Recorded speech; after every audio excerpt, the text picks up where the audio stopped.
So a day after the first anniversary that the World Health Organization's declared a COVID-19 pandemic, I'll now call this Tuesday, March 9th, 2021 regular meeting of Council to order. First item on the agenda under 2.1, adoption of this evening's agenda. Councillor Pearson, Councillor Blanchette, any additions? All in favor? It's carried. 3.1, adoptions of the minutes of February 23, 2021. Regular meeting of council. Councillor Blanchette, Councillor Pearson, any errors or omissions arising? All in favor? It's carried. 4.1, we do have a delegation this evening from the Valemount Senior Citizens Housing Society.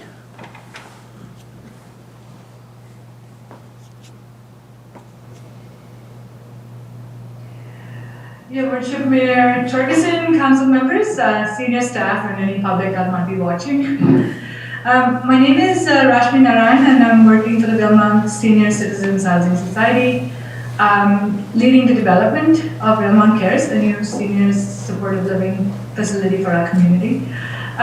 The reason we requested a delegation with council tonight is give you an update on the project, including the design. Since the village is a property owner where the project is to take place. I want to thank council and senior staff who have championed this project and come up with solutions when we thought we'd have to start all over. Some scary times. I also wanted to take this opportunity to introduce two key members of our team who've been working with village staff. I'll turn it over to Rhonda, who will continue the presentation. Good evening, Your Worship, Councillors, senior staff and public. Thank you for the opportunity to meet with you this evening to speak to this very important project. First, I'd like to introduce our firm, David Nairn Associates. I'm a planner and development consultant with David Nairn Associates, and we are based out of North Vancouver. I'm currently based out of Squamish, but our offices are in North End. We started working with the Valemount Seniors Housing Society back in November as a development consultant, and then we were also hired as a design consultant to the project starting in early February. Jeremiah, who I'm going to just hand over to introduce himself, is the architect on the project. Jeremiah? Council, senior staff, and public. I'm Jeremiah. I'm the project architect for Valemount, and I've been working with Rhonda and Rashmi to get us to where we are today, and I'm going to give a short little presentation on the design. And Rhonda will be assisting me at certain points along. Is it okay for me to share my screen? Yeah, I think so, but I'd like to say a few things. Yeah, of course. Go ahead, Rhonda. Like I mentioned, we're really excited to be working on this project. It is a remarkable project. The level of community support for this project is very high. Going back to early in our days working on the project back in November, we've met consistently with the village planner to identify ways to meet the village requirements as well on this very important site along Ash Street. We worked with your planner to tighten up the site plan for the project and meet those requirements, understanding that the frontage to Ash Street is an important component of the overall development of this parcel of land in Valemount. We also had the opportunity to meet with your OCP consultants to talk about the overall master plan for this area and to ensure that what we're doing is supportive and can be integrated into that overall plan for this area in Valemount. We're also another thing that's remarkable in this project is the level of fundraising that the community has done for this project and people who have come forward and contributed to this project. as well, very early on in it. And also the Village of Valemount's contribution of the infrastructure to this project. So the sewer lift station is a very important component of the development of this project. It's not something that BC Housing would typically fund. So being able to include that in our proposal to BC Housing to develop these senior units was key to that proposal. So we were really happy to be able to include that contribution.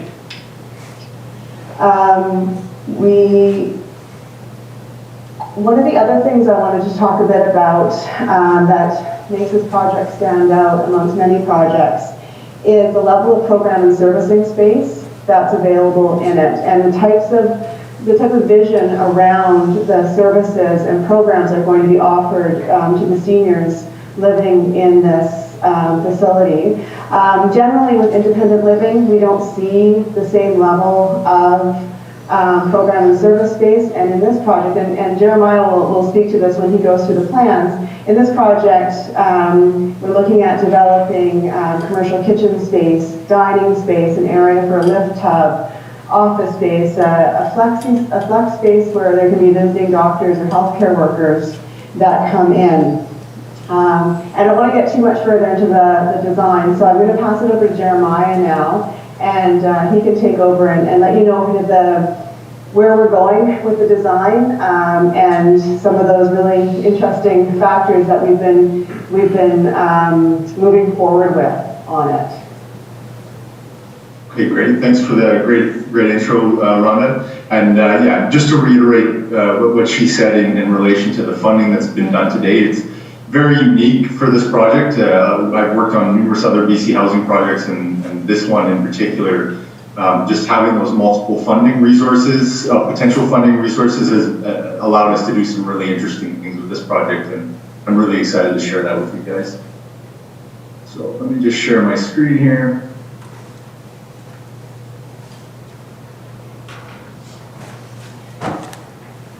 Can everybody see that okay? Yes, we can. Okay, perfect.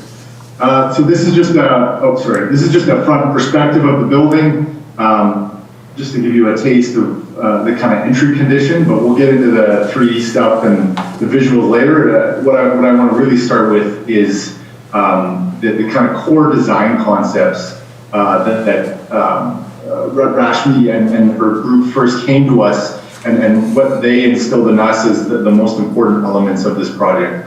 Number one being social gathering, and this has become even more prevalent with the current COVID pandemic. You know, the ability for especially seniors to gather, socialize at a safe distance, and to be COVID safe, and then even past COVID, just the ability to socialize safely and having spaces that people can come together and celebrate and socialize together. Next is sunshine. You know, we live in BC, and daylight and access to daylight is obviously very important. And this connects into biophilia as something that I'm very strong proponent of in design. If you guys don't know, biophilia is humans' innate desire to be connected to nature. So that's a driving principle in a lot of the design moves. So this is everything from the natural materials that we have, views, connections to nature, daylight, as well as growing food and having nature wherever possible. And then next is flexibility. So the ability to change as the Valemount Care Society grows.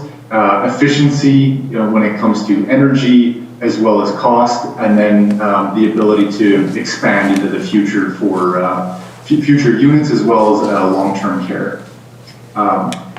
We're also looking into net zero energy ready. So this is important to clarify that this isn't net zero, it's net zero energy ready, and the difference is that we will be designing the building to eventually become net zero ready.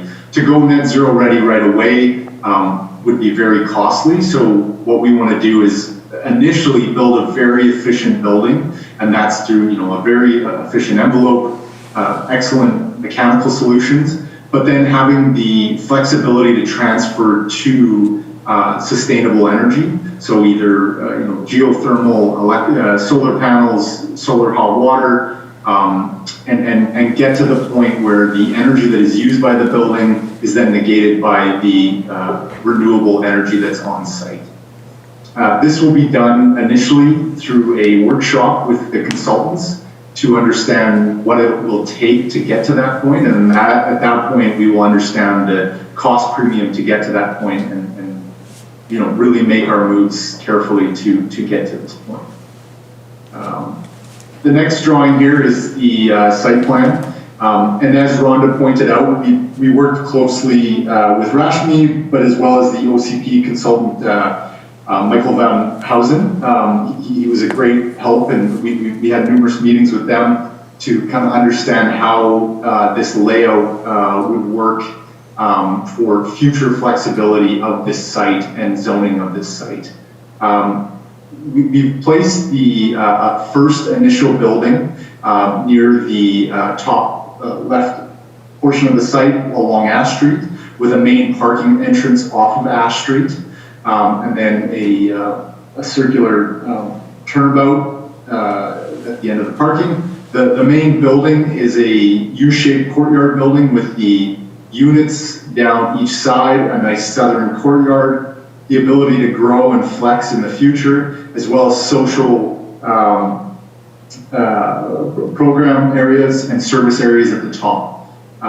The nice thing about the layout of this site is that for future programs, such as the future long-term care housing, as well as future additional units, can be expanded along this social corridor spine that will connect all of the units together. And why this is important is it touches back to that main element of social gathering and the ability to safely gather, especially in the wintertime. So this main social spine would connect all three buildings in the future. And it also allows the future residents to have a winter protected corridor that they can use for walking and socializing. At the bottom of the units, we are proposing a community garden and park that would feather into these green thumbs in and out of the courtyards, with a pedestrian access, fire truck access point. So regularly it would just be a pedestrian zone, and then it could be used for fire truck access in the case of an emergency. And then this would be flanked in talks with the OCP with a program that would accentuate and complement the proposed senior housing to the top here. We're also going to tighten this up at the top to make sure that the future zoning and future developments have as much access to the Ash Street, because we understand that that's the most valuable part of this site. And then as this program expands into the future, the parking will expand, and then the hope is that this road to the north here actually becomes a paved road, and instead of a turnabout, we would access the exit on the top here. And sorry, one last thing to point out is that we also talked to the OCP about connecting this garden community space to future trails within Valemount. This is just a quick partie diagram that illustrates what I talked about in the site plan. So the living units in the pink, yellow represents the circulation and common spaces. So as you can see, there's these long circulation spaces that connect all of the units, and then off of that are the program and service spaces at the top, north part of the building. And then natural landscaping that feathers and fingers into each of these south-facing courtyards. This is a more detailed layout of the building.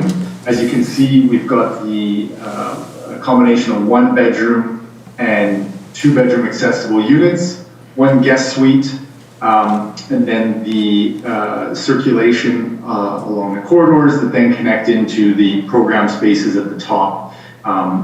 We start at the, if we go back to the site plan, the main entrance here, off of the parking lot, a nice covered front entry with an office, lift hub, and then a nice big lounge, flexible lounge and dining space that goes onto the southern courtyard, and then more utilitarian spaces, laundry, utility, commercial kitchen, waste, multi-purpose room.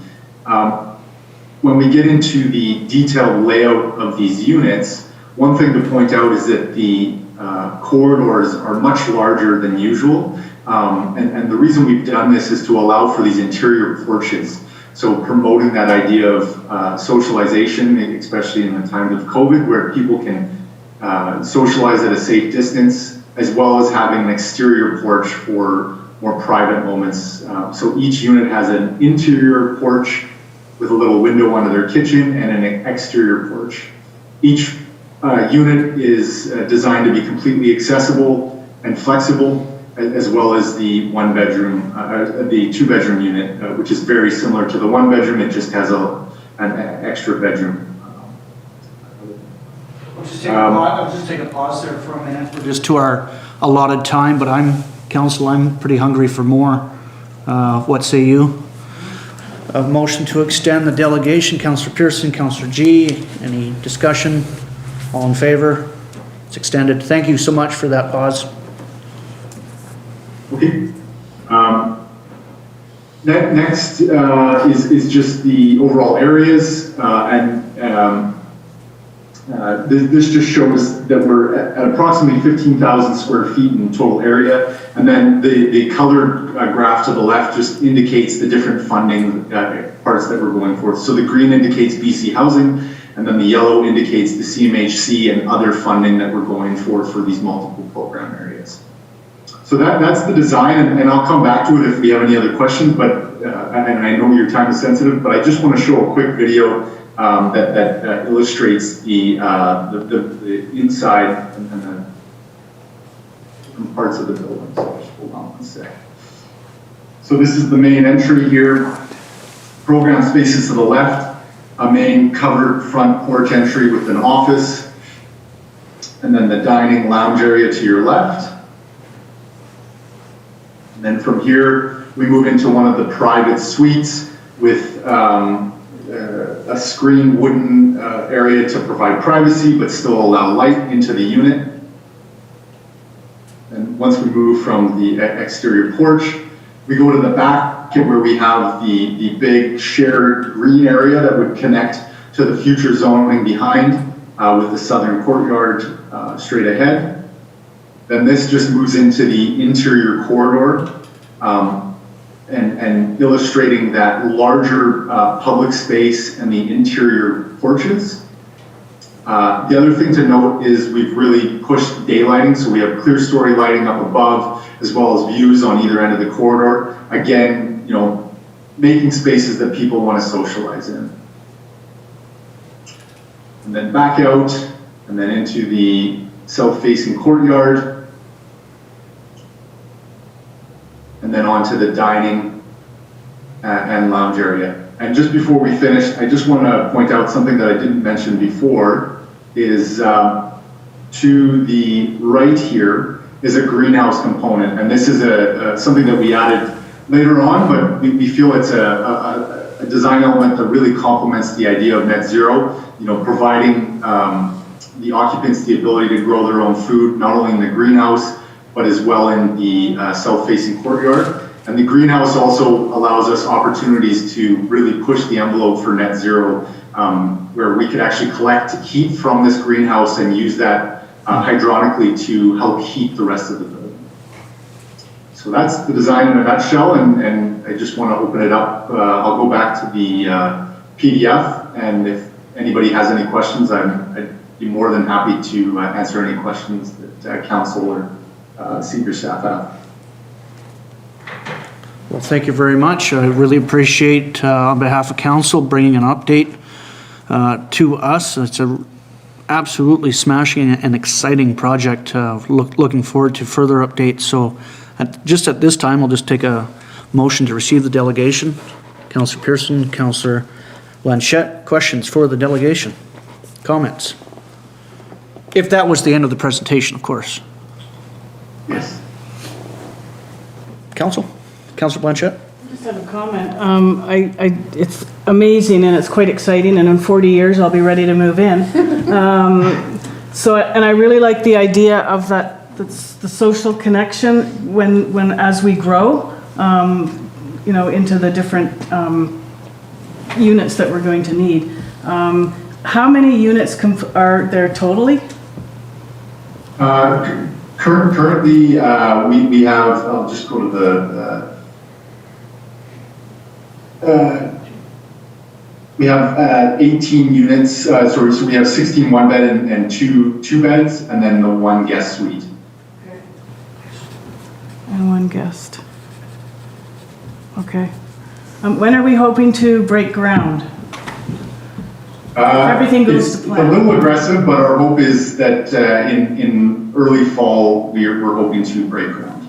Okay, perfect. Thank you very much. And it is very, very exciting and very, very needed. So thank you very much.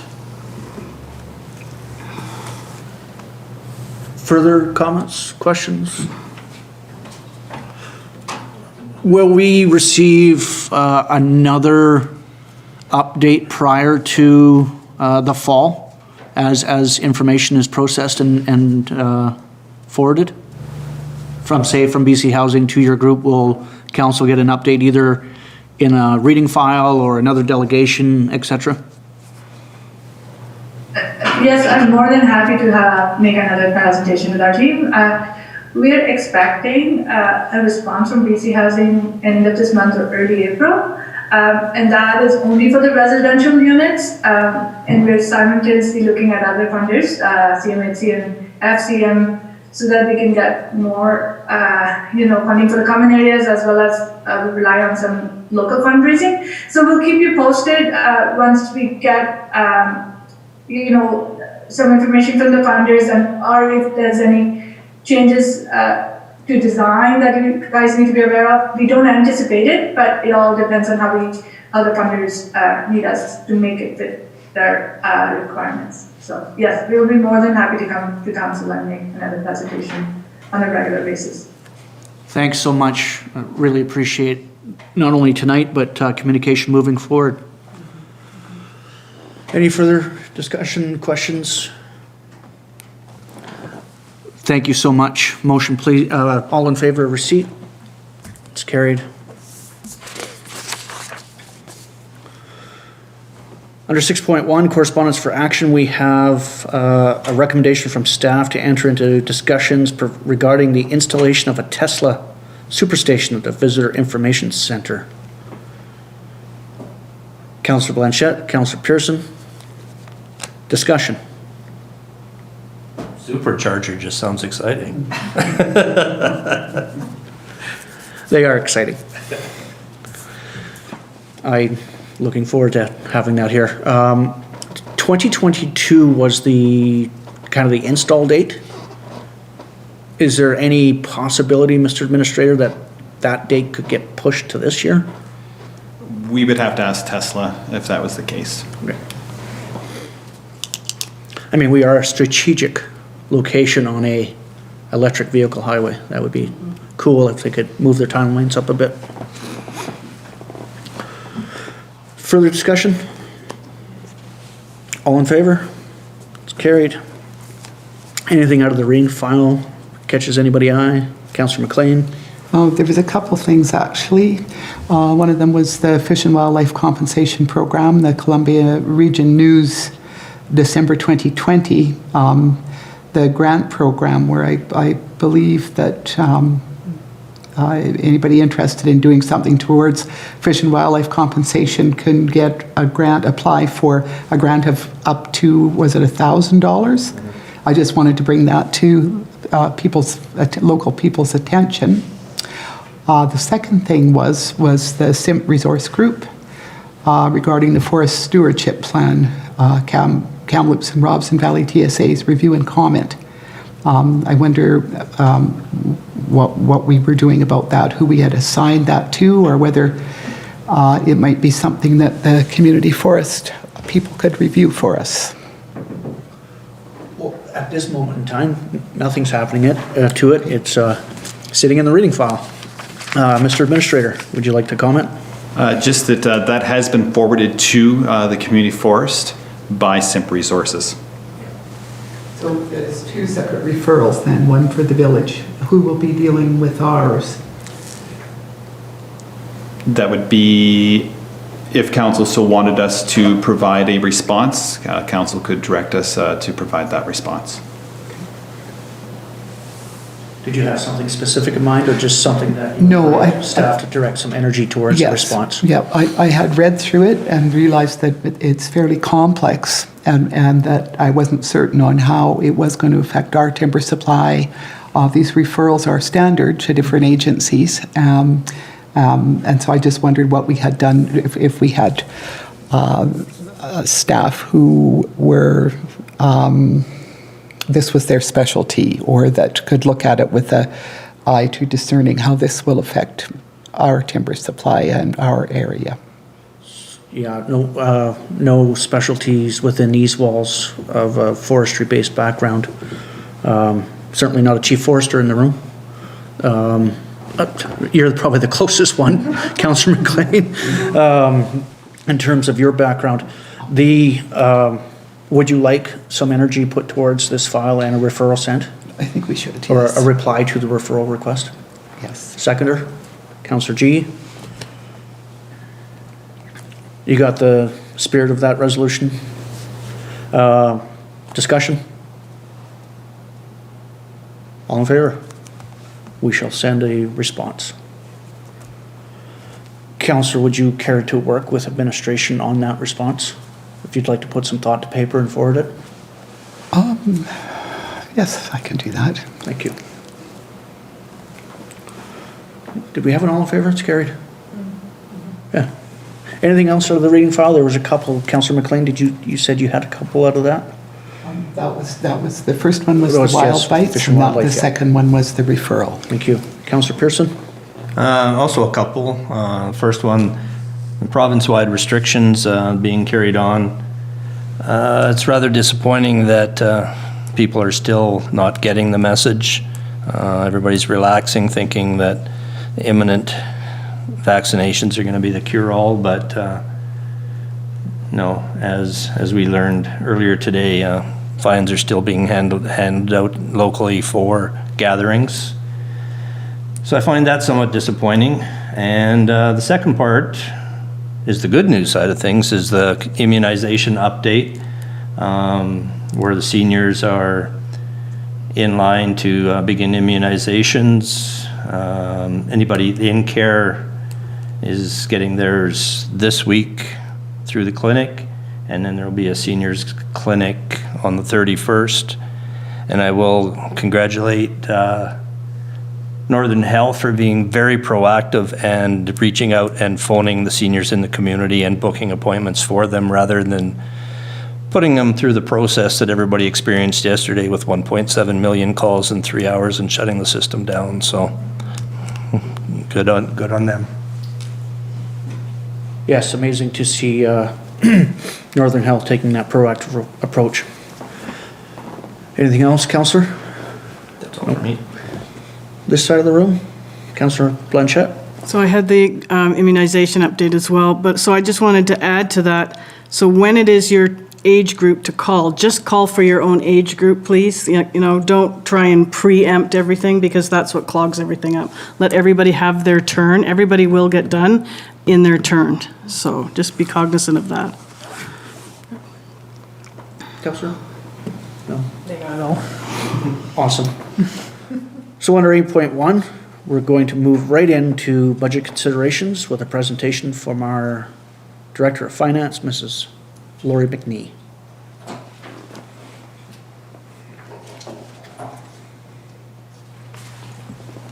Thank you, Mayor and Council.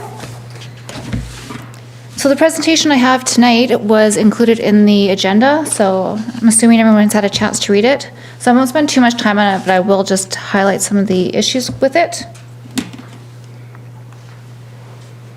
Again, the process is that staff come to council, we review some of the expenditures projects, get approval for them, and then those are incorporated into the 5-year financial plan bylaw.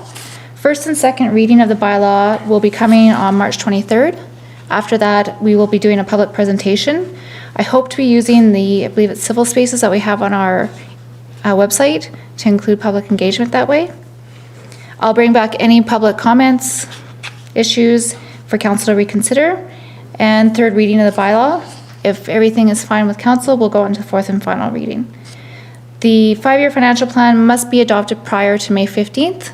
That also includes the tax rates. After that time, then we can go ahead with the tax billings for the year. So just to go through the council strategic priorities from 2019 to 2022, communications, nothing budget related. Community health, I highlighted conduct a review of assets and develop a comprehensive asset management plan that we completed last year. Staff continues to review that plan and to initiate more financing towards the assets of the village. Land and planning, no budgetary items. Fiscal responsibility, everything you see under here is what we've tried to incorporate into the 5-year financial plan. The general category we have includes office administration, public works, roads, the garbage, cemetery, tourism, and grants is included in the general section of the budget. Last year, we had a number of projects that we completed, completed or still in progress, as the OCP bylaw and zoning bylaw. We're nearing completion of that. We had municipal land surveying done. We hired another public works employee, and we're just finalizing the website development. Those are some major projects from last year. Some of the assets that we completed, 99 Gore Street, we did some Rick Hansen accessibility upgrades. We purchased some new Canfor trees for the Centennial Park. We did the airport weather station. We purchased a plow and sander, public works mower, upgraded the library LED lighting, and completed some airport surveying. With that, these are carry forward projects that were in the budget from 2020, and this amount will just carry forward into the 2021 budget. So it's already been budgeted, it'll go into surplus, it'll just simply come out of surplus again. 2021 new projects that we have, usually we come to council with a number of items that we need approval for. Most of the projects that we have going for 2021 have already been approved throughout the year. I think I'm going to start with the COVID-19 SAFE grant funding that we received. There was $501,000. Staff came to council a couple of meetings ago and asked for some projects to be approved.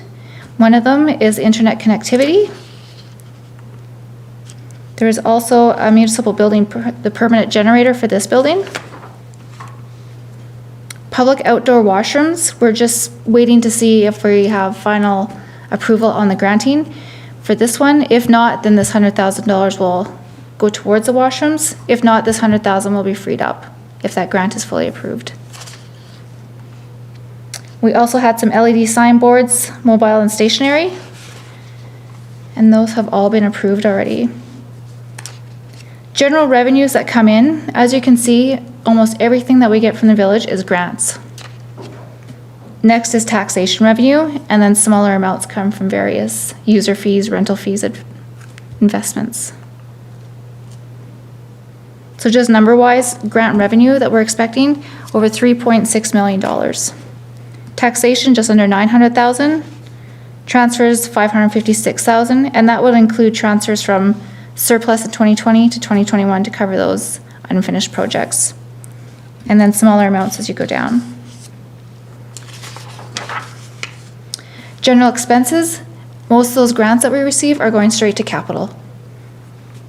And then general government comes in after that, and then it slowly goes down with the expenses. Numbers just so you can see, 2.45 million for general capital, 1.2 for general government, 1.1 for recreation, and then it goes down from there, as you can see. One of the requests that will be coming forward in a report that's coming next on the agenda is a 4% increase on taxes for the 2021. Previously, council has accepted that request. 2% goes towards the cost of living of all of the expenses. The other 2% we put towards asset management. A quick calculation, we're still waiting for the revised BC assessment rates to come in. It's approximately $13 per 100,000 for each property owner. The water budget, we have completed or in progress. This should be actually asset projects. We purchased the water treatment plant clarifier and UV lights. The carry forward projects, underground sprinklers, and that's at Centennial Park. We're hoping to coordinate that with the public washrooms that are being hopefully coming in place. Some French drains, retention pond, pumps, more water filters, etc. Got time for questions? Absolutely. Councillor Blanchette? I just wanted to ask, how many French drains is that? Do you know? One. That's one French Yes. drain? Where is it being put? I believe Public Works had 3 or 4 different options right now. And I think after the recent flooding, they may change their mind. Yeah, okay. Okay, thanks. Any other questions? New projects for water category, the water model calibration plan, and that staff had come forward to ask for that. The Northern Capital Planning covered that, and that's been approved. The water supply master plan, also for the Northern Capital Planning grant. Swift Creek restoration, Northern Capital Planning grant, and we're still waiting to see if the Community Emergency Preparedness grant comes through. So fingers crossed that that one does. Most of our water revenues come from water sales, and that is the utility billing every year that we send out. Some grants, and then slowly goes down with other revenues coming in. Overall, just over 400,000 in sales, grants 161, transfers 111. Expenses, most everything goes to the operation of the water treatment plant and distribution of the water. And there you can see over $650,000 is going towards that water. What's remaining on our long-term debt? Ish. I do not have that number, but I can get that for you. Thanks. Is it less than 10 years? Around 10 years. Around 10 years. I believe it, and I hate to say this, I believe it was 20 years when I started, 10 years ago. For the sewer, the completed projects that we had completed, control panel replacement, we analyzed pumps for all our lift stations, so Public Works knows which pumps have to replace when and in which order, so we always have backups.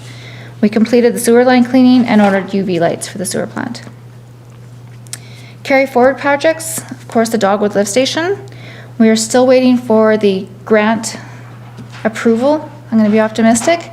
We should know by the end of March, April, so we can go forward on that. Of course, council has approved some spending prior to that, so we can get started on some drilling. Also grouting some sewer lines, a flow meter, and pond maintenance, just regular. For 2021, for new projects for the sewer, we are requesting a sewer line camera. And the reason I have in the report that I gave council, Public Works is able to go in and see where there's any issues happening, and we can deal with it right away, instead of having to hire a company from out of town or waiting for an in-town company to schedule around us. So sometimes it's an emergency, so that was one of their priorities. Oh, sorry, I went that way. The other one is the mandatory government reporting on the sewer plant and the Starlight Sanctuary. And I believe Public Works gave a very brief description of what they were asking for the ministry and what we have to do to enhance that.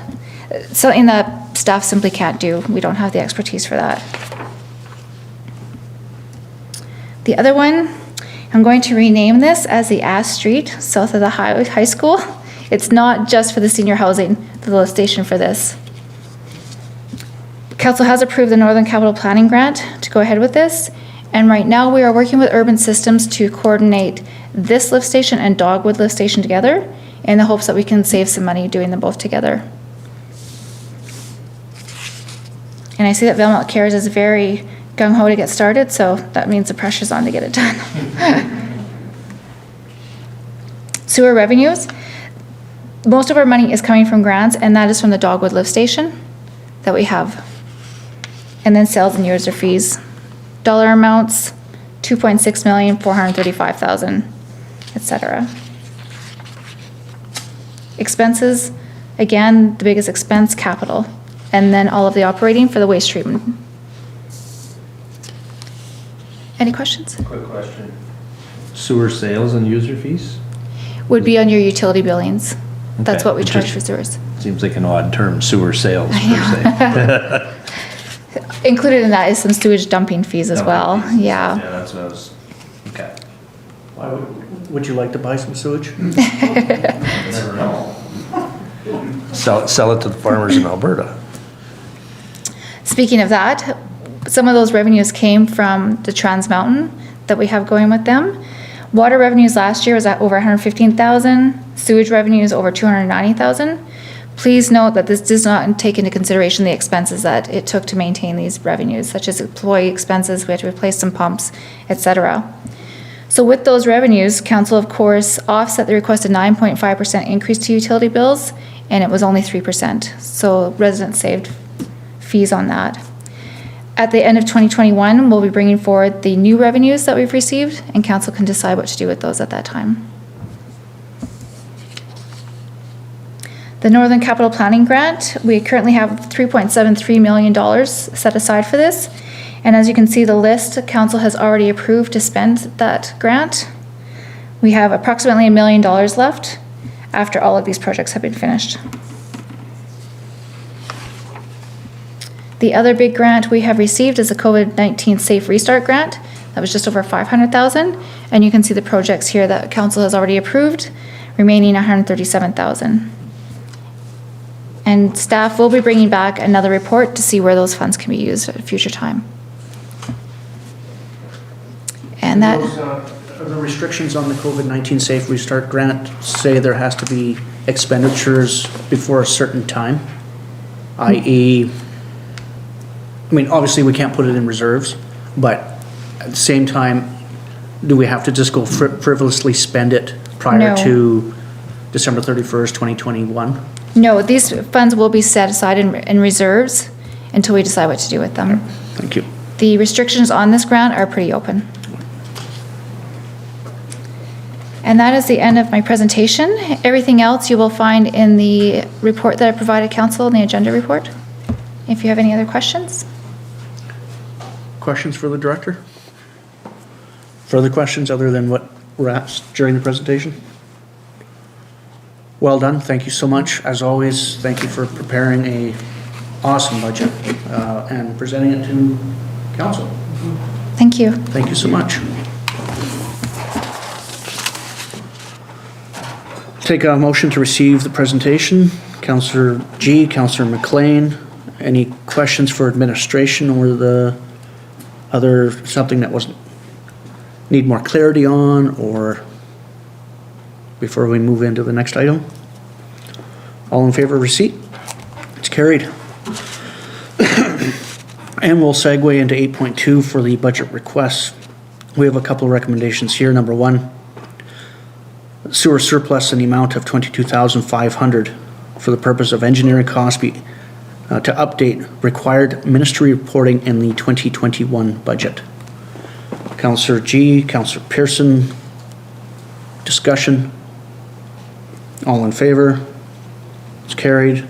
The second recommendation here, that the use of sewer asset reserves in the amount of $15,000 for the purpose of purchasing a sewer line camera for the 2021 budget. Councillor Blanchette, Councillor Pearson, discussion. All in favor? It's carried. And a third recommendation here, that a 4% increase be allocated to the 2021 taxation budget. Councillor G, Councillor Blanchette, discussion. It's a 2 and 2. All in favor? Carries. Under 8.3, we have an air quality study to award a contract of. A recommendation here that the contract for the air quality data review in the amount of $12,971 be awarded to Chimera EnviroChem Inc. with funds to come from the Ministry of Energy, Mines and Low Carbon Innovation Grant. Councillor MacLean, Councillor Blanchette, discussion.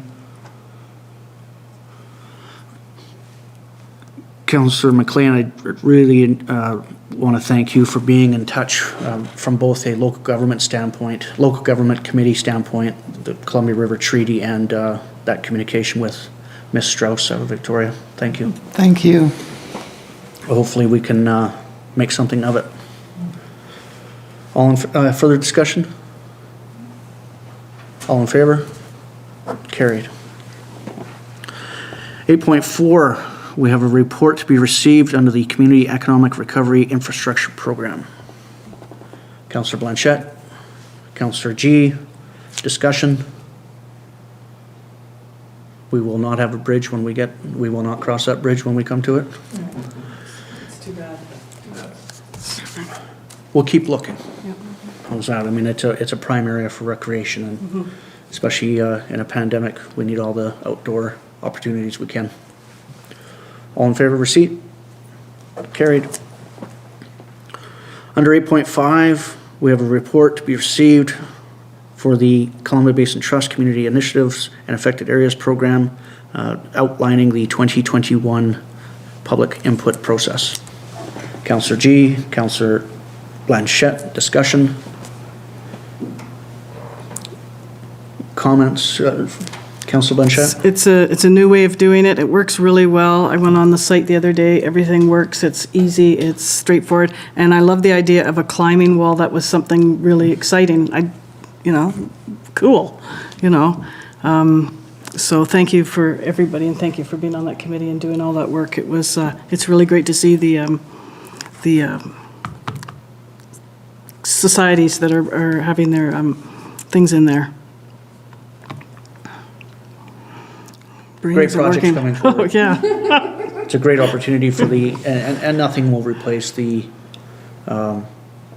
public input sessions in person. Yeah. Watching everybody cringe as they try to present their projects and then that 2-minute mark. and vice versa, getting a huge applause at the end of their presentation. So it's, however, it's the time that we're in.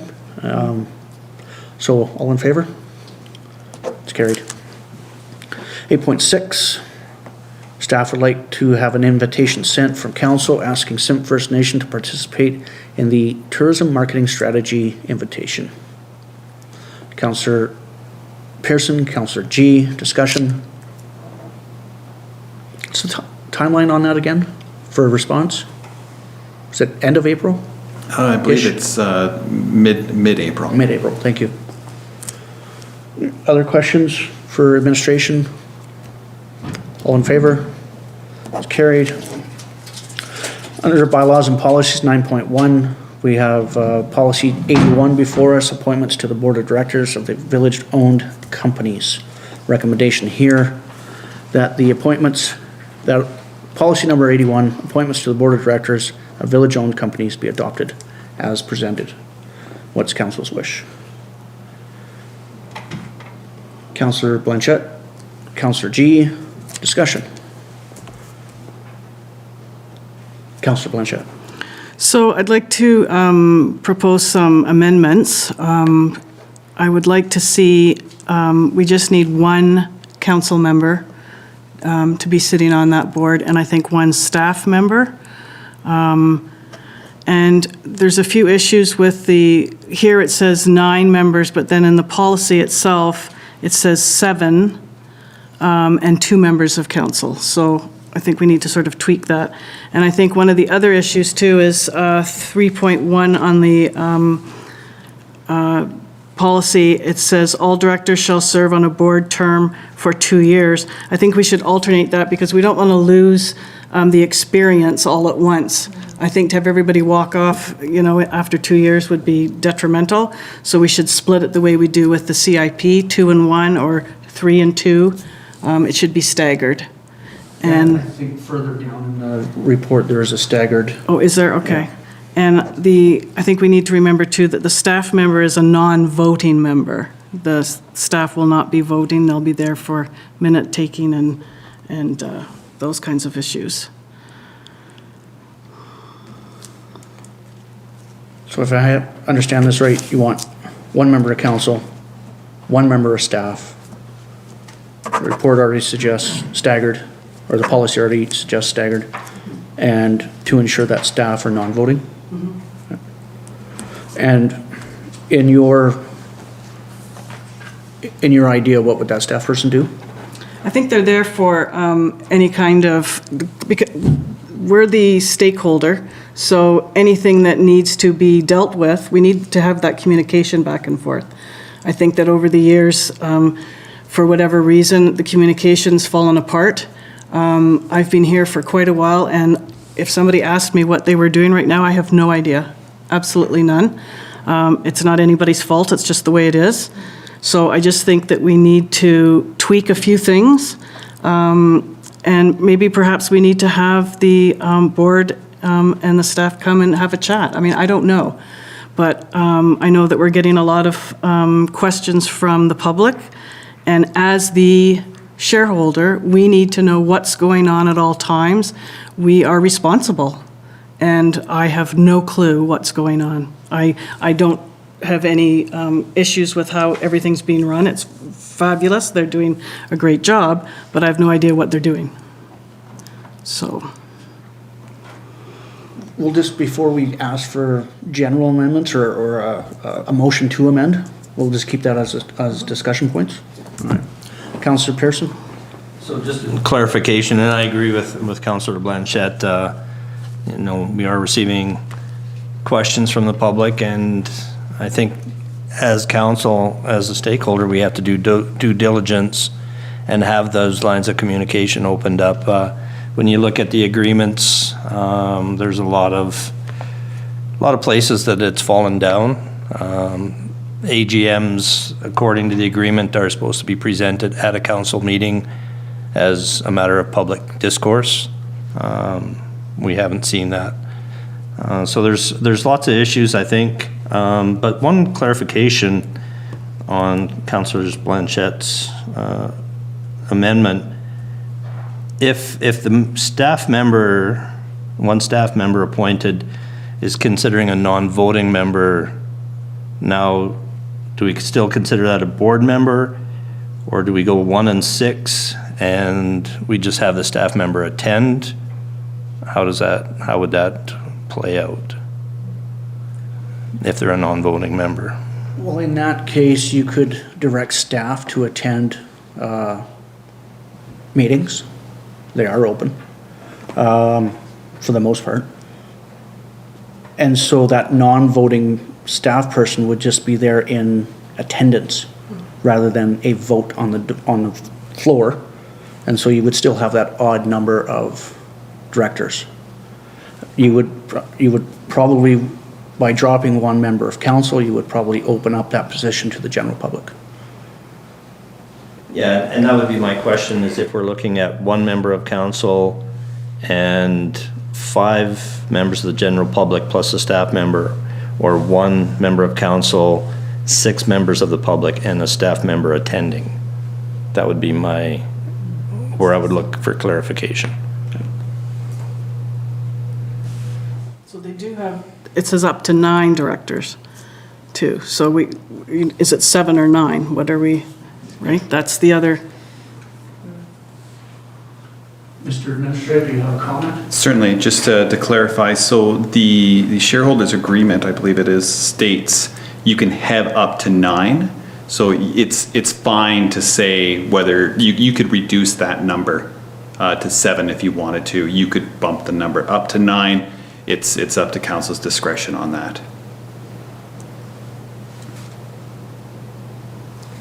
Councillor Pearson? Through the mayor to CEO Robertson. So would the expectation, in your view, of that staff member be a sitting board member or just attending in an observer's position?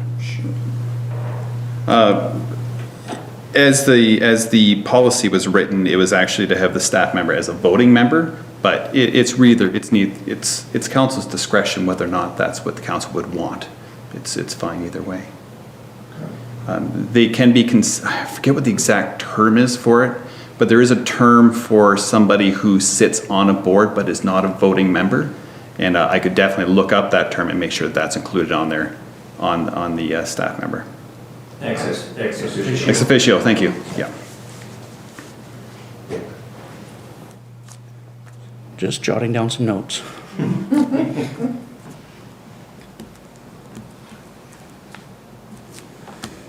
Further discussion?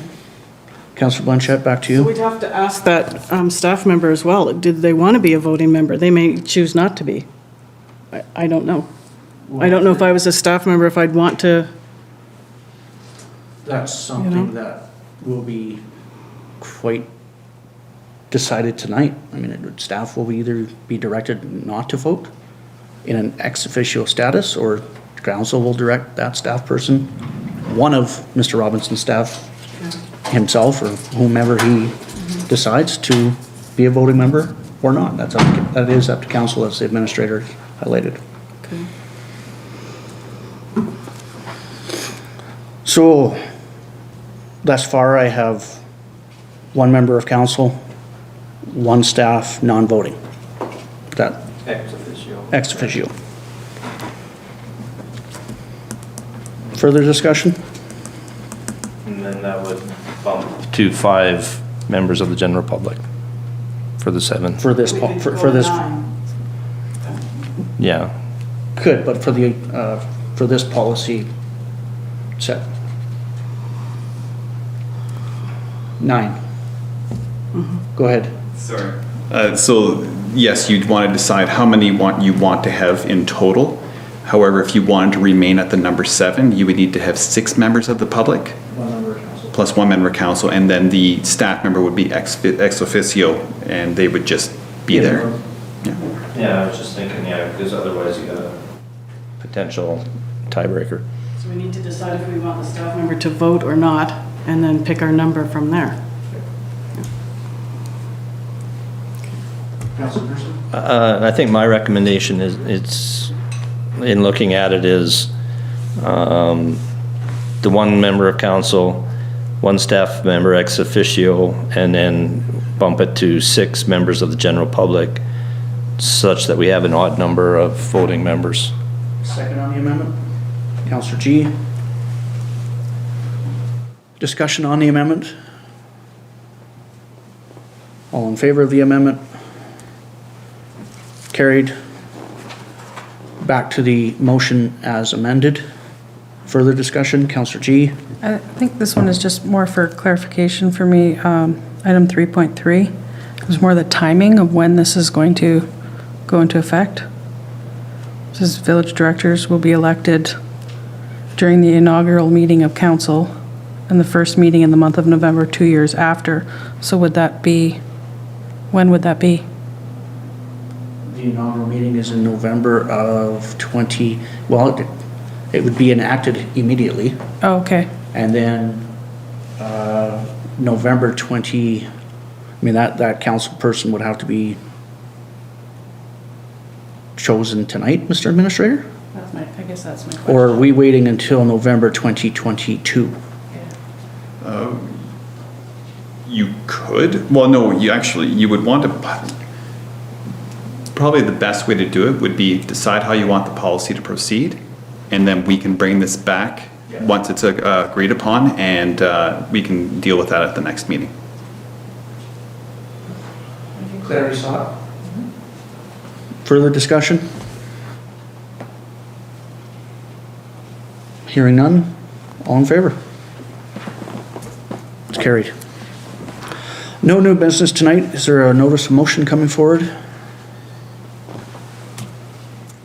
Council reports. Yeah, council reports. Councillor Blanchette?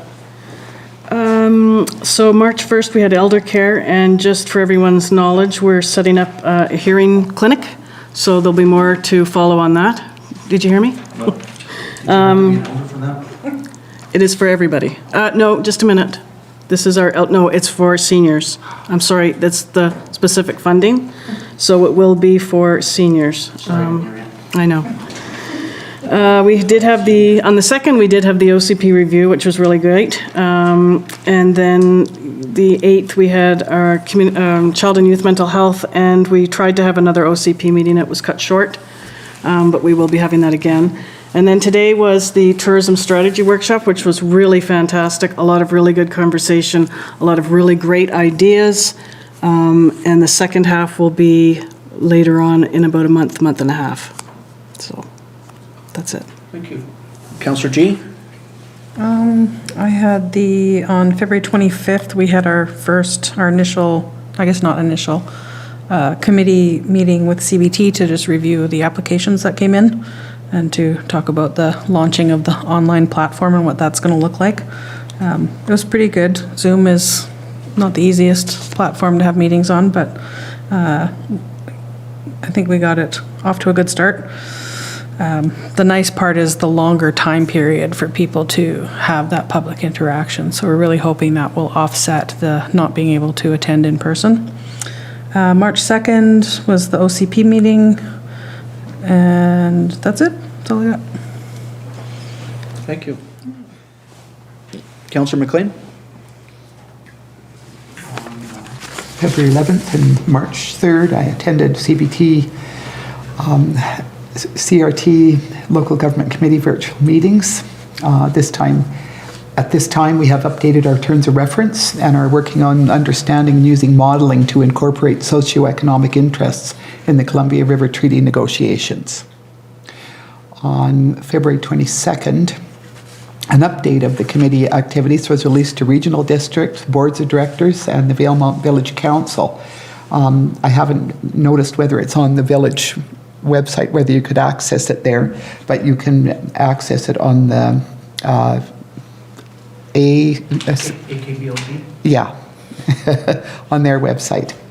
On March 2nd, I attended an official community plan virtual review with the rest of council, and last evening I attempted to attend the final public presentation on the official community plan. Thank you. Councillor Pearson? All right. March 1st, I also sat in on the Elder Care Collaborative meeting. March 2nd, I sat in for Mayor Torgerson and hosted the EMS briefing with Sergeant Dean, Derek McClure from BC Ambulance, and CAO Robinson. Also on the second tourism meeting, the OCP roundtable, which was a great presentation. March 3rd, I had an Operation Lifesaver webinar to deal with doing online presentations. It was on the MS Teams format, which is not my favorite. I learned to hate it really quickly. October 8th, also tried to join the OCP webinar. And then today was a busy one. So this morning we had the tourism strategy workshop, 3 hours of really good conversation and discussion. It's very difficult to sit down in 3 hours and try and look at where tourism is going to be in 5 years and how we get there. I mean, it's especially when we're in the middle of a pandemic and we're sort of looking at, okay, let's pretend it didn't happen and what we're going to do. So it was a challenging but really well put together by the consultants. Shortly thereafter, I had an Operation Lifesaver BC committee meeting. Followed shortly after, again, sitting in on the EMS briefing for Mayor Torgerson. And, general topic of discussion is people are still having gatherings and they are receiving $2,300 gift coupons as a result of, so. Yeah, so that's my report. Wow. Councillor Blanchette was asking large gatherings. These large gatherings? They're not really specifying as large, but known to be non-members of household. So the latest ones are locals. The previous weekend were not local residents. So We're only a year into the pandemic. yeah. Need a break. Thank you, Councillor. I had a really light couple of weeks in terms of municipal engagement. March 1st, had a Southeast BC Regional Broadband Committee meeting. Columbia Broadband Corporation was able to provide an update, both from a BC Hydro standpoint. So we had a presentation from two representatives from BC Hydro and how rent occurs when you're using their poles for anything else other than the transmission of power. And it's cost to installation and annual maintenance thereof is $45 per attachment per pole per year. And then if something happens to that pole, BC Hydro removes that pole down to your line, wherever your communication line is, and it's now your responsibility to attach it to their new pole. So it was some good technical review there. March 2nd, OCP review presented to council from consultants. March 8th, attempted to attend the public engagement online. Unfortunately, some technical issues there. We will be rescheduling. And then today, I had the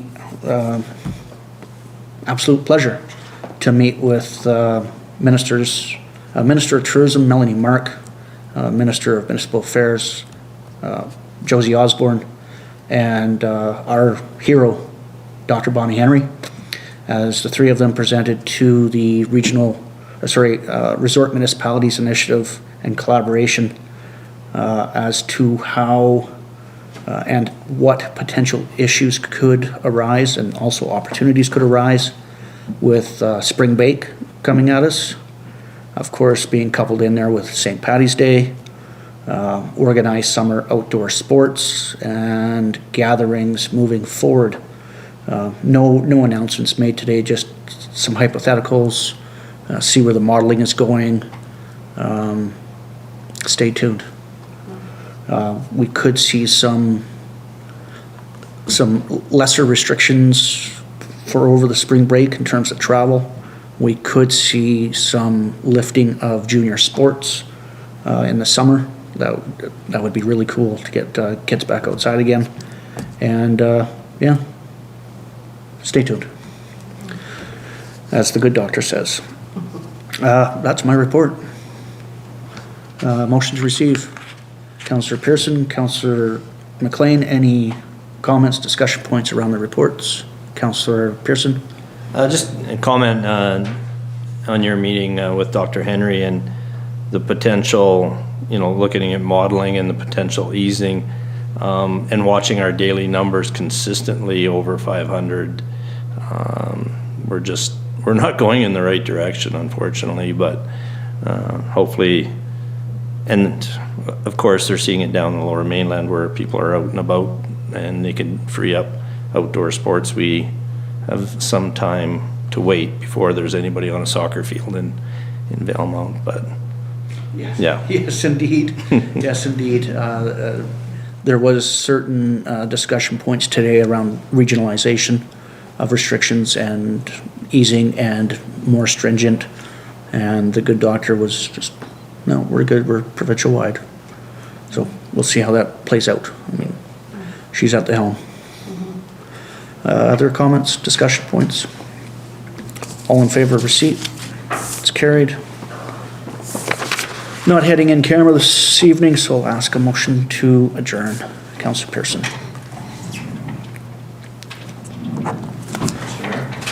Public comment, but there weren't. Oh, I'm sorry. Before we ask for adjournment, were there any written or current public comments received? There were no public comments. Thank you. And that was, of course, under 14.1, which I absolutely missed. And now I'll ask for a motion to adjournment. Thank you, Councillor Pearson.